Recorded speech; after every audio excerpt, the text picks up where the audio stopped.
Also, more changes are coming from the Food and Drug Administration tonight. Officials are moving to get rid of those warning labels on other medications as well. In fact, just last month, the administration announced it would be removing black box labels on hormone replacement therapy, often used, of course, to treat menopause symptoms for aging women. So joining me on the couch today, and I think this is a really timely topic here, is the medical director of Advanced Vitality, Dr. Jon Mendelsohn, as well as Kati Vincent, who is an advanced practice registered nurse. That's a mouthful, right? Thanks for being here. And I feel like we have a lot to get through, because I know as an aging woman, it's something that I've wondered about, and I know a lot of my girlfriends have when it comes to using hormone replacement therapy. So let's talk about this here. For 2 decades, those labels warned about serious risks like, of course, breast cancer, heart attacks, as well as stroke. So why do you think the FDA, Dr. Mendelsohn, I'll start with you, is removing these labels? Sure. As we were just discussing, that Women's Health Initiative was a large study of 160,000+ women,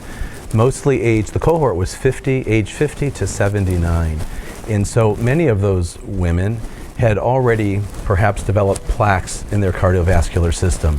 And so the increased incidence of some of those strokes and cardiovascular accidents were placed on all of those women, and now we know that that's not accurate. Estrogen can actually be cardioprotective. There are many, many benefits that we find, particularly starting at an appropriate age. There are still certain patients who shouldn't go on it. We can talk about that. Age-wise, this isn't exactly, but you want to be within that window of 10 years from menopause, okay? And so starting after that still carries some risk, but selectively, if a woman enters menopause later, perhaps at 65 years old. So everything is individual. Kati, I want to bring you into the conversation. You deal, I'm sure, with women who are looking into hormone replacement therapy. And what do you think about this change from the FDA? I think it's going to improve access altogether, and it's also going to remove some of that pause that women might have. I think it'll give them more, confidence in the fact that this is a great measure to help them feel better and help them thrive through menopause. I think that's always the big thing when I'm talking with a lot of my girlfriends about menopause, and we hate to even say the word, it's like the M word in our group. People really are afraid of hormone replacement. And what would you say to those people? I would say work with a provider that's willing to look at the entire picture, and because really a lot of these risks that we see with hormone replacement therapy are from imbalances. So if you have estrogen therapy without any progesterone on board, then you are at a higher risk of developing certain things. So we want to make sure that you're in balance and that we're providing those therapies appropriately.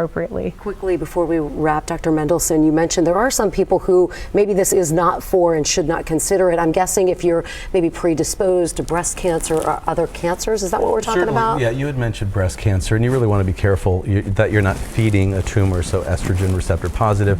There are, and we talked about age, so history is certainly important. And as we evaluate patients, we want to make sure we're not looking just at their symptoms, but we're looking at their labs.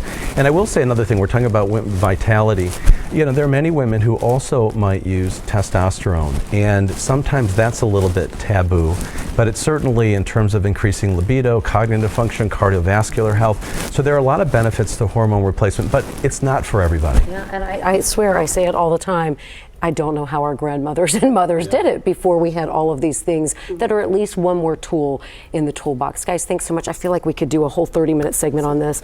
Dr. Mendelsohn, as well as Kati Vincent, thanks guys so much for being here from Advanced Vitality. Appreciate it. All right, in the meantime, are you worried about the snow that we're getting tomorrow?